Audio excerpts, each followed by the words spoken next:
pessoal, sejam mais uma vez muito bem-vindos ao nosso canal da Anatomia Virtual. Hoje a gente vai falar sobre um assunto específico, que é o canal inguinal. Na aula de hoje eu vou postar somente dados anatômicos, não vou postar curiosidades como hérnias inguinais, que eu vou deixar para um próximo vídeo, porque senão ia ficar muito longo. Então, o canal inguinal nada mais é que uma passagem músculo-aponeurótica de trajeto oblíquo que vai de posterior para anterior, da parte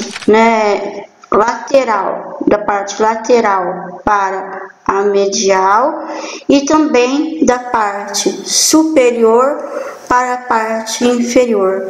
É através das paredes da região inguinal que vai o anel inguinal profundo e o anel inguinal superficial com cerca de 4 centímetros. Nós vamos ver aí durante a aula que essa passagem músculo-aponeurótica de trajeto oblíquo que vai de posterior para anterior, de lateral para medial, de superior para inferior, que ela tem dois anéis, inguinal, tem um anel inguinal superficial e um anel inguinal profundo. E essa passagem como o próprio nome dela diz, é como se fosse um túnel mesmo, que vai passar aí algumas estruturas importantes, como artéria, como a gente vê aqui, artéria femoral, veia femoral, o nervo femoral vai passar aí também, vai ter muita relação com estruturas como o peritônio, que é uma serosa que reveste os órgãos abdominais, que tem tanto uma camada parietal quanto uma visceral. Vai ter relação com os músculos do abdômen, por exemplo, o músculo oblíquo externo, o músculo oblíquo interno, o músculo reto do abdômen, o músculo transverso do abdômen. Então, vai ter intimamente relação aí, porque parte dessas faces musculares vão atravessar também por esse canal. E como eu disse para vocês, inervação, alguns vasos vão passar por aí, Bem, o canal inguinal, ele é subdividido em paredes, Como nós falamos, em parede anterior, em parede posterior, parede superior e uma parede inferior. E marca aí, cada parede vai marcar uma característica. Como eu falei para vocês, a parede anterior, ela é marcada por aponeurose da inserção do músculo oblíquo externo, Então, aqui seria a parede, A parte da parede anterior do ligamento inguinal, aqui está o ligamento inguinal como um todo, Aqui, olha, nós temos o músculo oblíquo externo, o músculo reto do abdominal, o músculo oblíquo interno. Para a gente poder ver, a gente tem que rebater esse músculo, retirar esse músculo para ver por baixo. E aqui o músculo transverso do abdômen, Como eu disse para vocês, o canal inguinal tem íntima relação com as fáscias, musculares desses músculos aí, que vai passar por esse túnel chamado canal inguinal. Bem, mas a parede anterior, especificamente, está muito relacionada com a aponeurose da inserção do músculo oblíquo externo. Bem, a parede posterior, ela é formada, principalmente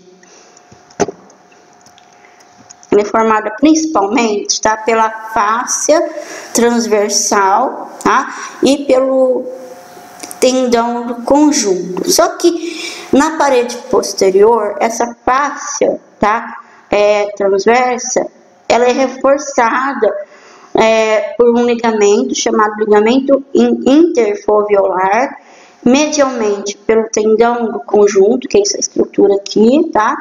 Deixando uma região intermédia na qual a face transversal aparece denominada de trígono herniogêneo, tá? Que nada mais é o que a gente vê nessa figura aqui, ó, o trígono herniogêneo, tá? E na qual tem relação com o ligamento iliopúbico inferiormente, com o tendão do conjunto medialmente, lateralmente o ligamento interfoveolar, este corresponde no plano da face transversal ao trajeto dos vasos epigástricos inferiores. Então, essa região que nós estamos falando, nada mais tá? Resumidamente, vocês não precisam decorar tudo isso, está intimamente ligada, tá? Com o tendão do conjunto, como nós mostramos na imagem anterior, tá? E com a fáscia, tá? A fáscia transversa, tá? Que depois tudo isso, né, vai ajudar a constituir, né, o trígono herniogêneo, que é essa estrutura que vocês veem aqui, ó, em azul, tá? Que vai passar o que nesse trígono, tá? O ligamento iliopúbico inferiormente, o próprio tendão do conjunto medialmente, o ligamento interfoveolar, né, que corresponde ao plano da face transversal, e também, principalmente, né, como aqui diz, ó, os vasos epigástricos. Bem, já a parede inferior do ligamento inguinal, ela é formada, tá, pelo ligamento inguinal e pelo ligamento lacunar. E a parede superior, tá, ela é formada, né, por resquícios, tá, dos músculos, das inserções dos músculos oblíquo interno e também do músculo transverso do abdômen, corresponde aí para formar a parede superior do abdômen. Essa primeira imagem que a gente postou lá no início da aula é bastante interessante, porque que eu vou explicar isso daqui, tá? Todas essas dobrinhas aqui, essas estruturas, correspondem, tá? A sequência que é derivada do músculo oblíquo externo, do músculo oblíquo interno, músculo transverso do abdômen, que está muito correlacionado, tá, com os envoltórios do funículo espermático e do escroto no homem. Bem, o canal inguinal masculino, tá, ele é um pouquinho diferente, tem pouca diferença, assim, do feminino, são praticamente as mesmas estruturas, só que cada um, tá, tanto o canal inguinal masculino quanto o canal inguinal feminino, ele vai ter características específicas. Então, por exemplo, tá, o canal ele vai conter o funículo espermático, tá, que vai passar o nervo ilioinguinal, o ramo genital do nervo gênito-femoral, e o funículo espermático, pessoal, é essa estrutura que vocês veem aqui, ó, tá?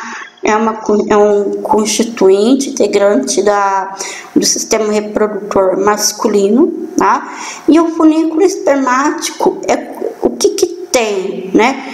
Ele é formado pelo ducto deferente, que é um componente muito importante para a vida espermática, tá?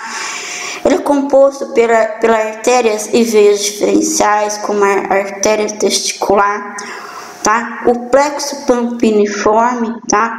São esse conjunto de estruturas aqui, ó, em azulzinhas, tá? Que são o plexo pampiniforme, pelos vasos linfáticos e pelos nervos autônomos do testículo, que vai dar regulação funcional a ele. Bem, o canal inguinal feminino, tá? Ele tem, né, o canal acomoda o ligamento que redondo do útero, tá? Além da artéria e veia do ligamento redondo, e também vai ter o nervo ilio-inguinal, o ramo gênito-femoral, né? Que são comuns, mas notem que no sistema reprodutor masculino, canal, né, no homem, o canal inguinal vai passar quem? O funículo espermático, que é uma estrutura característica do homem, que vai fazer parte do sistema reprodutor masculino. Já no canal inguinal feminino, ele vai passar aí uma estrutura característica, que é o ligamento redondo do útero, que é uma estrutura que se encontra, né, no sistema reprodutor feminino, tá? Sendo integrante de um ligamento do útero. Esse ligamento redondo do útero, ele se origina através do ligamento largo do útero, na qual uma de suas funções, tá, é fixar os órgãos internos na parede pélvica. Bem, qual que é a importância, né, desse canal inguinal? Ele é muito importante porque, como eu disse para vocês, ele é uma passagem, né, que vai passar aí algumas estruturas importantes.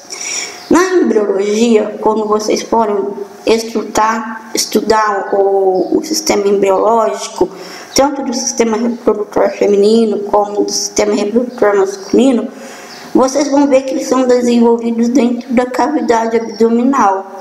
E eles têm, durante o seu desenvolvimento, né, ter que passar para o seu lugar específico, tá? Principalmente, tanto o ovário, nas mulheres, que é a glândula do sistema reprodutor feminino, quanto também aos testículos, tá? Que são os órgãos, são as gônadas do sistema reprodutor masculino. E a descida do testículo é de extrema importância, tá? Para se alojar dentro do escroto. Por quê? Se essa descida não ocorre direito, o que acontece, né? Acontece o que, não sei se vocês já ouviram falar, de criptoquirdismo, tá? O criptoquirdismo é quando o testículo ele não consegue migrar para o escroto. Consequentemente, ele vai sofrer muitas alterações celulares, tá? Podendo até levar um tipo de tumor de células de Sertoli, por exemplo, que é uma célula que fica dentro dos túbulos seminíferos, que faz o controle total da espermatogênese como um todo, e podendo levar, né, até mesmo a perda da fertilidade. Bem, hoje é fácil o procedimento, é cirúrgico, tem como retirar, né, esse desenvolvimento que foi errado para colocá-lo na posição certa. Bem, como eu disse para vocês, no canal inguinal, nessa passagem, tá, de 4 centímetros, na qual vai de posterior para anterior, de medial para lateral, superior para inferior, tem um anel superficial, um anel profundo, né, e passa inervações importantes, como já foi dito aqui. Então, como vocês puderam observar, o canal inguinal ele tem muita relação, tá, com a musculatura do abdômen, como a gente falou, né? Com o músculo oblíquo interno, com o músculo oblíquo externo, músculo reto do abdômen, músculo transverso do abdômen. E também pelo peritônio, tá? E o peritônio, o que acontece? Existe, tá? quando ele chega na cavidade pélvica, ele vai formar um processo chamado de processo vaginal. Só que na hora que o testículo ele desce para dentro do escroto, ele vai constituir aí a túnica do testículo, tá? Que é a túnica vaginal do testículo, que vai ter uma lâmina visceral e uma lâmina parietal. Já esse processo vaginal no sexo feminino, essa passagem do peritônio, no caso, né, não tem resquício, ele praticamente se oblitera. Bem, aqui só para vocês terem uma noção, tá, de como tudo isso funciona. Vocês vão ver melhor esse desenvolvimento, tá, na embriologia, tá. Eu coloquei aqui uma imagem, ó, tá, ó, até o 3º mês, aí depois até o 7º mês, até o 8º mês. Então aqui nesses desenhos, o que mostra, tá? Mostra o que? O desenvolvimento do testículo, tá? Aí depois tem o processo vaginal, que é um resquício aí de peritônio, né? Que ele vai cair próximo já ao escroto para ser alojado. Então ele vem para cá para constituir o que? A túnica vaginal, que ela vai ter uma lâmina visceral e uma lâmina parietal depois. Bem, aqui eu coloquei um desenho, tá? Só para vocês saberem, não é tão pertinente ao assunto do canal inguinal propriamente dito, mas eu deixei aqui só para vocês saberem o que as fáscias, né? De onde vêm essas fáscias, né? Então a gente tem, olha, aqui nesse desenho, ó, do músculo oblíquo externo, por exemplo, vai sair a fáscia espermática externa, como eu falei para vocês, né? São resquícios da musculatura do abdômen, tá? E também do peritônio, tá? Que vai colaborar, que vai ser os envoltórios, que vai envolver o funículo espermático, que é aquela estrutura que eu mostrei para vocês, composta daquelas estruturas, e também o escroto. Aqui, ó, o músculo oblíquo, né, vai formar o que? O músculo cremaster, tá? Ó, a face cremaster. Então aqui a gente tem, ó, em cor de rosa, ó, tá? Ilustrando aqui, ó, o músculo oblíquo externo. Aqui em azul, tá? O músculo oblíquo interno aqui, ó. Aqui em verdinho, tá? A gente tem o músculo transverso do abdômen, tá? Que vai colaborar aí para a formação da face transversal, tá? Ó, face transversal que tá aqui. E aqui, olha, né, por último, tem o peritônio, tá? Que vai colaborar, né? Esse processo vaginal do peritônio, ele vai colaborar para quê? Para formar, né, a túnica vaginal, principalmente, tá? A camada parietal, tá? Que fica como se fosse essas lâminas nós vamos ver bastante no sistema digestório, tá? E também em outros órgãos da anatomia. Tem sempre o que? Uma lâmina parietal e uma lâmina visceral. É como se você tivesse, sei lá, coberto por um lençol, por exemplo. Aí a dobra do lençol que está em contato com você seria visceral. E a outra dobra que não está em contato direto com você é a lâmina parietal. Tá certo, pessoal? Então, é a mesma coisa o que é parietal, o que é visceral. Parietal não está em contato diretamente com o órgão, é a dobra. A visceral já está em contato diretamente com o órgão. Então eu deixei aqui, eu gostei bastante dessa ilustração, eu achei bastante didático, que dá para vocês memorizarem, tá? De onde sai, né? Essas estruturas são originadas principalmente da musculatura do abdômen, tá? E do resquícios do peritônio, que formam esses envoltórios, tá? Que vai colaborar para envolver todo o funículo espermático e todo o escroto. Tá bom, pessoal? Muito obrigada pela atenção. Essas informações que eu retirei foi do D'Angelo Patini, Sistêmica e Segmentar, tá? É um livro muito bom, eu acho bastante didático. Tá bom? Até a próxima. Muito obrigada.